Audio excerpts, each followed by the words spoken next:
Thank you for joining us on More Than That, a podcast where we dive a little bit deeper into what was preached on Sunday morning. We hope that this is enriching to your walk with Christ and that you love God and people that much more so that we can extend the glory of God to the people He has placed in our lives. So buckle up and enjoy the conversation.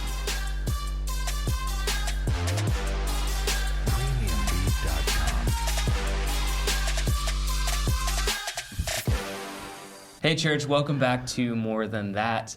This week, we hit a very interesting and fun passage for the church, really, because this is when Jesus gets his actual start in public ministry with this this miracle at Cana. Mm-hmm. So, Raphael, you had the opportunity to unpack what this passage is really trying to get at in terms of Jesus' public ministry and things like that. So if you had an extra 10 minutes or so to unpack something even further or take us down into a different line of something that you thought was interesting but just didn't have time for, whatever, sometimes things get cut for various reasons. And so I want to give you that time to take us there. Yeah. So I always love just to do character analysis, like when it comes to any story. Every story kind of just has just different people, and I think the people that I really wanted to spend a little bit more time with the silent but moving people in the story, the servants. Just really watching, Mary looks at them and says, whatever he tells you to do, do it. And I just love their posture there in the fact that they're exactly that, servants. Mm-hmm. And they listen to Mary, and Mary says, this is what you need to do. Whatever he tells you to do, do it. And they don't question when he says fill the water up to the brim. They don't question when he says take up one cup, take it to the master. They know what's happening, but they also I just was imagining what kind of stories are these servants telling. They were like, just think about it, where it's like the blessing of obedience is seen in there, mm-hmm. where if this is the king who has come and whatever he tells you to do, you do it. It leads to nothing but just joy of just saying, I was on ground zero on that. Mm-hmm.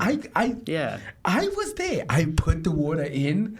I drew the first cup and literally and know what? And I was like, hold on, maybe he's lying. And then you're like, wow. I just and maybe just this is probably one of those things where they're so silent, but yet they're the ones to actually just to see the beauty of what's happening. The master didn't know that this is what the master of the ceremony didn't know. Mm-hmm. Eventually he knew. And who does he ask? The servants. Mm-hmm. The groom didn't know what has happened. Eventually the servants. This whole narrative is written with actually just the servants kind of point of view as well. They're being carried where it's guys, we were there. And then obviously they get to see, wow, this is an amazing place to be in. So mm-hmm. with that said, I think when you look through that, and if the whole book of John is saying he is the king, he is the king, he is before all time, and then he is the king incarnate, and he's a risen king, and then after that he's going to say he has all authority, and he says, now go. The church now, we take that metaphor and then we take it now into, no wonder why people like Paul are going to say, I'm a servant. People like Peter are going to say, I'm a servant. So the church today should live like those servants.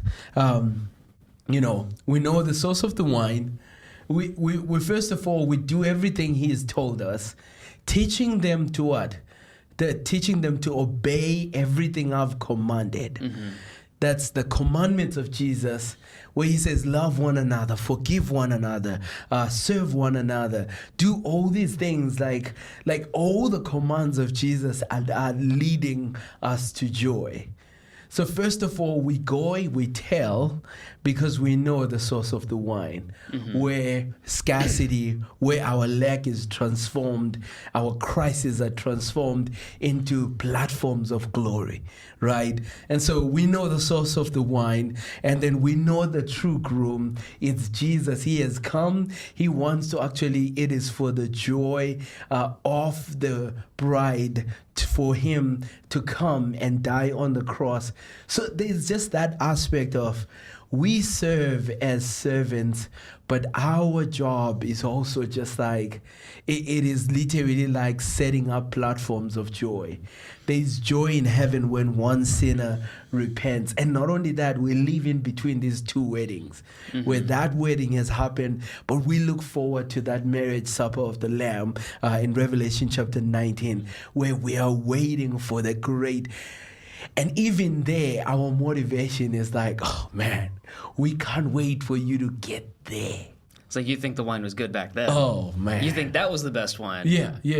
Just wait. And in fact, one thing I didn't catch was, like when Jesus is at the Lord's Supper, he takes the wine and he says that I will not taste of this until after I have after I've died, after the kingdom is now a real deal. So, and so we live in a world just where we're looking and people are enjoying. They're trying to do all these celebrations without knowing who the true bridegroom is. But the church knows. We see the unseen, and then we bear witness until he returns. And our job is to be servants. And that's where later on, when we get to the upper room discourse, Jesus, when he wants to show them who's the greatest, he kneels down, takes a towel, and he washes feet. And he says, listen, not like the world does. This is the greatest will be the servant. Yeah. And he's just but we're not only just servants, we're also, in John 15, we're friends. And not only that, we're not only just friends, we're children. And there is simultaneously, you can be a servant and a child and a friend and all these things within that. And so I just was looking at that and saying there's just an amazing joy to that. So, and this is now for us as a church to actually not to be ashamed to take the posture of a servant, because that actually is, it's the front row seat. It's where we get the full court, it's called the full court press, right? Where we get to see, it's servants who get to sit and see Jesus do his best work. Yeah. Unless we just think, oh no, I just don't want to be that. I would rather go and sit and be the guest of honor. But the guest of honor, just it says even the head master, the master of the thing didn't even know what was happening. But the servants get to see that. So it just really now, when we say that we are a people sent by Jesus, we can look at that. It brings so much anxiety sometimes for us when we think about being sent by Jesus to go and tell. But think about it as we are those who are actually set up to be on the forefront of seeing Jesus do amazing things. Yeah. Especially when he's going to promise, I am with you till the ends of the age. How are we going to know he's with us unless we see him turning someone's crisis into a a platform for His glory, change someone's life in front of us, because we just obeyed and we went forward and we believe that the King has sent us, and so therefore that's enough. Do whatever He tells you, and we do it. And then all of a sudden we're blown away. So anyway, that's my 2 cents of what. So it was interesting. So I spent the week in Boston a few weeks ago in the middle of November. And I can't remember if it was on my way there or on my way back. I was listening to a podcast with Grylls. Okay. And he loves this passage. Oh, he does. Yeah, so he kind of rewrote Jesus' story as a thriller, and I kind of want to read it just because of that. I want to see what he did. But he was on a podcast with Alex O'Connor, who's an atheist. Okay. And they're both Brits, so they're just laughing and having a good time. But what's interesting is that you wanted to focus a little bit more on the unseen or the silent characters. His focus was Mary. But what I thought was interesting was he's like, mothers know their kids. And it was such an interesting take whenever he's like, mothers know their children. Mary knew Jesus, knew who He was from the beginning, from his conception, knew who He was supposed to be. And what we see in John's gospel is that Mary was like, now's the time. All right. You know what time it is. You know what time it is. All right, just listen to what He tells you to do, because I know who this man is. I've known for a long time. Now it's time for Him to open the floodgates and let you all see who He really is. That's amazing. And I was like, thinking about it, I'm getting chills, like, just because it's like, oh my. If that's how well Jesus knew us, or she knew Jesus, how much more does Jesus know us? And what we are actually called to do as His image bearers, as His children, as His friends, as His fellow servants. If He's the one that created us, then He knows us so much more intimately than Mary knew Him. And it's just like it's mind-boggling to think that.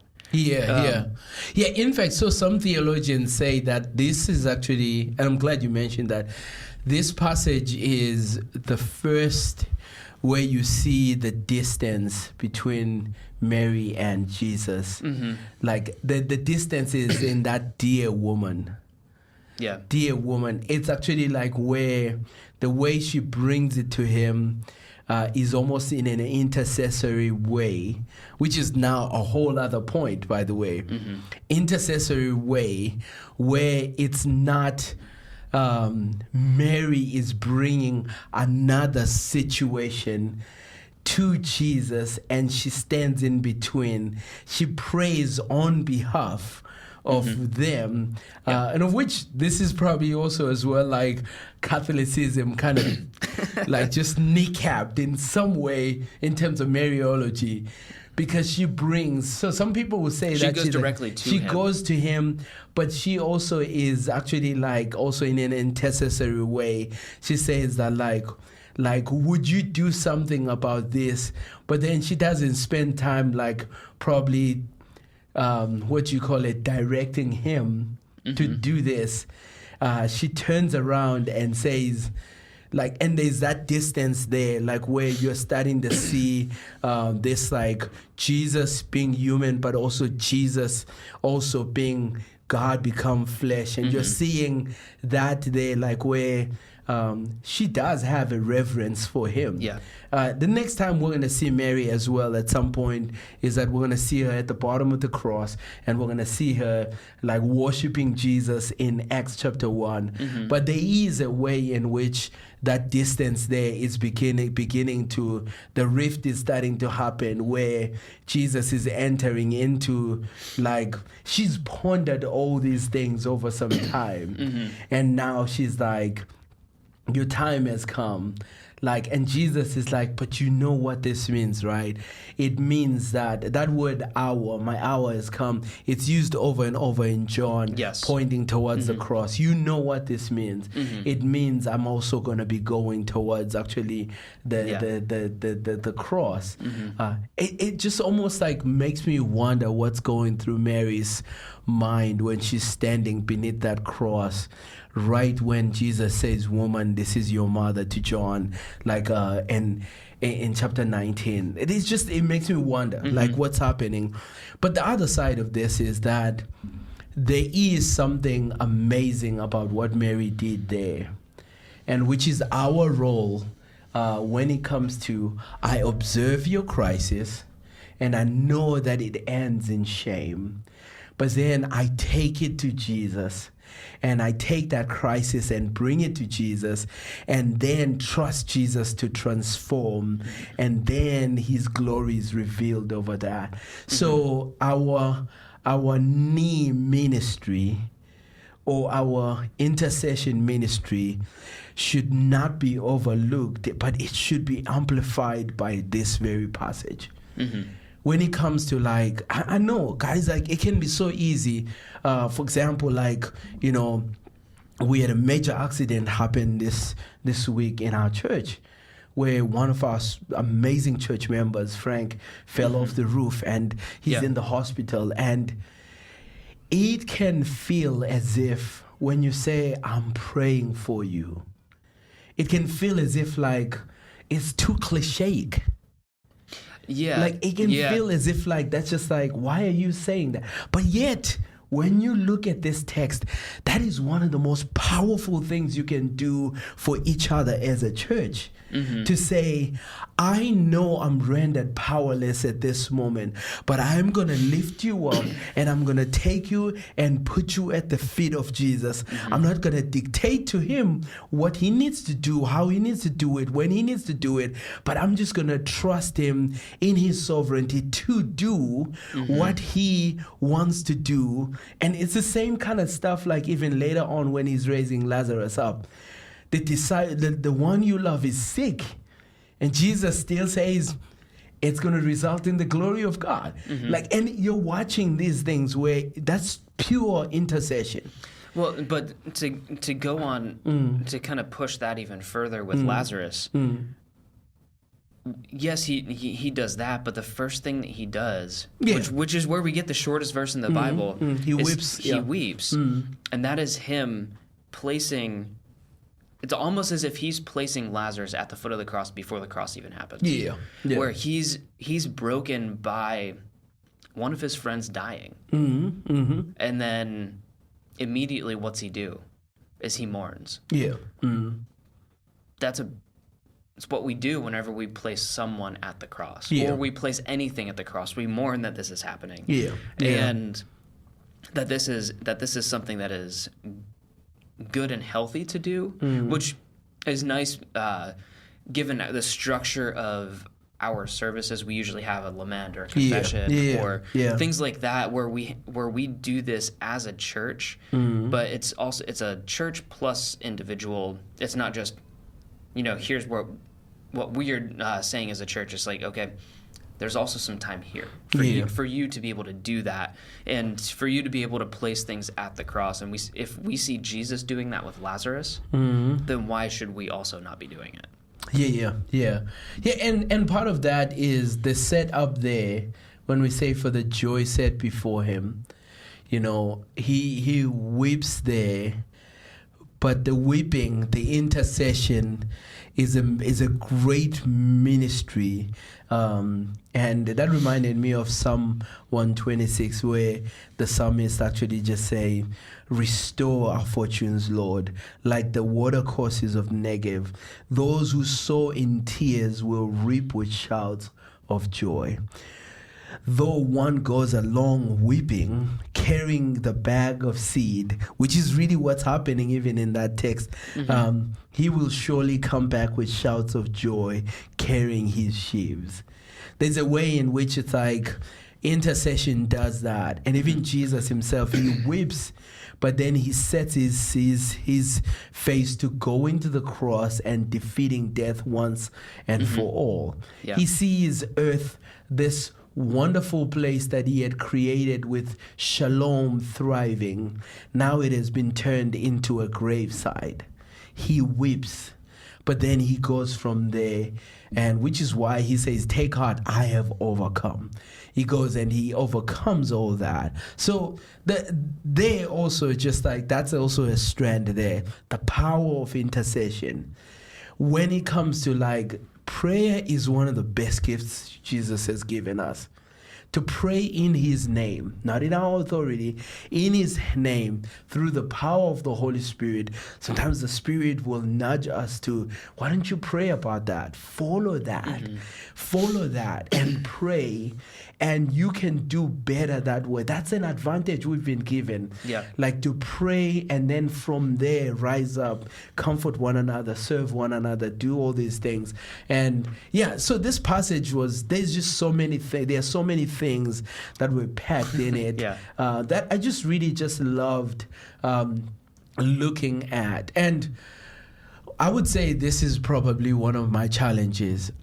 We need as a church to be, maybe also, we need as a church to be thinking about how should these texts be forming us as people? How should these texts be forming us individually, but also corporately as a church? The reason why a small body of people can go through books of the Bible, like, I think it shouldn't just be like, I'm just going to get my fix by myself. It should actually be something where we're eating the same meal, and after eating the same meal, for example, if you and I were working out together and we get the same nutrition coach, and that nutrition coach puts us on the same meal plan, and according to, this is how many calories you're to eat, this is what you're to do, this is when you're to eat, and all those things. The truth is that if we are within that camp, that's why, Nike has its own athletes and their own coaches and stuff. Adidas has their own, because they want to make sure that they monitor their athletes. Yes. If we are all eating the same meal and we're being enriched by the same nutrients, there's a way in which our health together gets actually a lot more accentuated. And at the same time, it changes the fabric in which we believe, our faith grows together, and then we believe together, and then it transforms how we serve one another, how we pray for one another, how we what is our belief when crisis hits? Do we invite Jesus into that? And over and over and over. So that then it's so important for us when we're saying we are a people changed by Jesus, united by Jesus, changed by Jesus because we eat the same meal, united by Jesus because we are all gathered around the same meal and we're sharing its nutrients, and we are sent by Jesus because we're a people that have been nourished by the same nutrients. And so we don't have to, we can now go, and we have the freedom to go and be who Jesus is calling us to be as a result of that. Yeah. So that's my vision casting in some way. Yeah. That it just kind of always blows me away when I'm looking at this text and saying, Lord, would you make us a people of the King? Yeah. Yeah. So this passage is also, there's an elephant in the room with this passage, and I don't want to spend too much time on it. Yeah. But this whole concept of wine. Done it. I feel like I was you should gonna get away from this. No, you can't. You can't do that. I just tried by all means. No. Yes. I cannot let you do that. Oh my goodness! So, why you gotta do that? And so I bring this up not because of, not just because I think it's an interesting subject and topic within Christianity, but regardless, there are there are people in church that have varying degrees and beliefs surrounding wine and the alcohol. I'm just going to say the word. Yeah. So how can, just regarding wine, could you help us understand maybe have a good understanding of what the role is here of wine in this passage, but also maybe briefly answer the question: is it okay? Is it permissible? Because obviously I say that specifically because the head waiter was like, "Oh, you saved the good stuff." So it's like, just the context there. The good stuff is usually the stuff that's not diluted. Typically, yes, it's quote unquote new wine. Yeah. So here's what I would say. So I'm gonna read you some of my exegetical notes. Yep. Because like I give you guys like the Cliff Notes version, but like I knew this was coming, so I wrote this down. You just know me so well. No, but at the same time, it's so.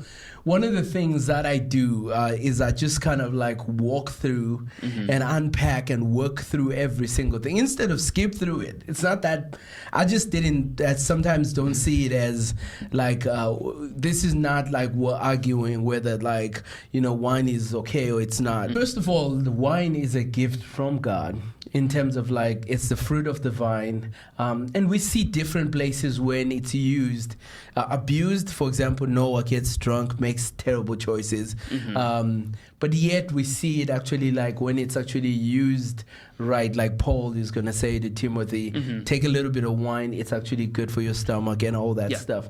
But here is actually like what some of the notes I wrote down. Soon after the grape vintage, all wine would contain some alcohol. Neither refrigeration nor hermeneutic seal existed, right? So there was no, but the alcohol level of the wine was not increased artificially. Distillation was not in use at this time. Rather, wine was watered down. With 2-3 parts water to 1 part wine. Sometimes at Greek parties, drunkenness was induced through less dilution or additional herbal toxins, but the Jewish teachers disapproved of such practices. So that drunkenness is part of the celebration in Cana is unlikely. Yet one would normally serve the better wine at first because drunk or not, guest senses would become more dulled, as the 7 days of the banqueting proceed. So with that said, it's just one of those things where in the New Testament, for example, 1 Timothy 3, it actually says one of the qualifications of an elder not given towards drunkenness, right? Like, or even Titus as well. So I think everything is a gift. It can be used wisely or abused.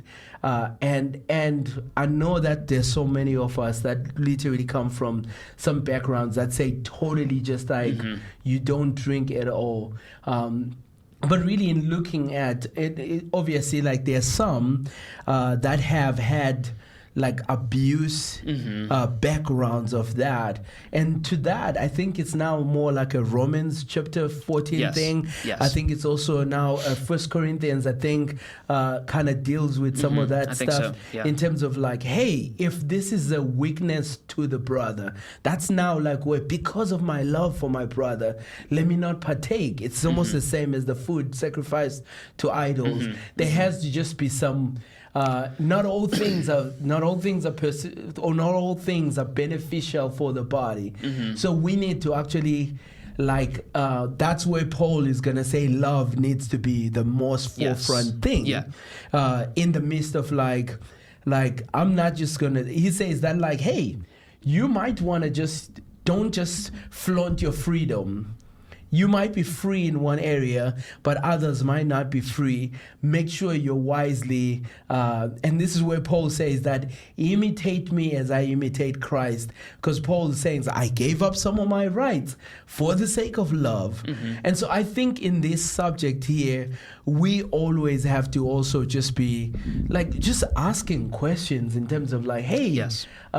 Knowing people that were around, if people are free, but then also as well, like making sure that like we don't set ourselves up to actually become, because now there's more of the dangerous stuff. Yes. Like where it's actually like, hey, maybe you're overdoing this. Yeah. Maybe you. So if you do it within community, I think there's a little bit more of, just don't do it as an escape, or don't do it as a, if you know your personality is prone towards that. Yes. It's just something that needs to be handled wisely, just as much as sex is, just as much as money, just as much as medicine, just as much as anything now can be, even food can be abused. Like, and that's now like where even religion can be abused. Yes.